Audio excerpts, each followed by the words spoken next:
चौकुळ मराठवाडी बेरडकी येथील आपत्तीग्रस्त कुटुंबियांना भारतीय जनता पार्टीच्या वतीने आज सिमेंटचे पत्रे व कौलांचे वाटप करण्यात आले। भारतीय जनता पार्टीचे जिल्हा परिषद सदस्य संदीप एकनाथ गावडे आणि सावंतवाडी पंचायत समितीचे उपसभापती गौरव मुळीक यांनी आज या ठिकाणी भेट देत वादळात नुकसानग्रस्त झालेल्या घरांची पाहणी केली। यावेळी ग्रामस्थांनी आपली कैफियत उपसभापती गौरव मुळीक व संदीप एकनाथ गावडे यांच्यासमोर मांडली।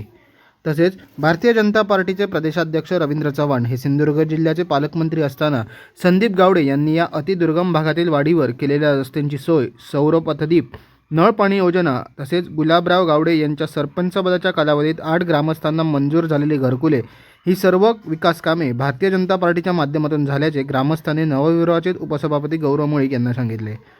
यावेळी नुकसानग्रस्त ग्रामस्थांना धीर देत भारतीय जनता पार्टी कायमस्वरूपी आपल्या पाठीशी उभी राहील असे आश्वासन उपसभापती गौरव मुळीक व संदीप एकनाथ गावडे यांनी बेरडकी येथील ग्रामस्थांना दिले। या प्रसंगी गुलाबराव गावडे, गेळे सरपंच सागर ढोकरे, अच्युत गावडे, दयानंद गावडे, भाजपचे बूथ अध्यक्ष संतोष गावडे, अनिकेत आसोलकर यासह भारतीय जनता पार्टीचे कार्यकर्ते उपस्थित होते। Trivikram Sawant, Konkan live breaking, Chaukul, Sawantwadi. Konkan live breaking news channel, अचूक बातमी, थेट हल्ला।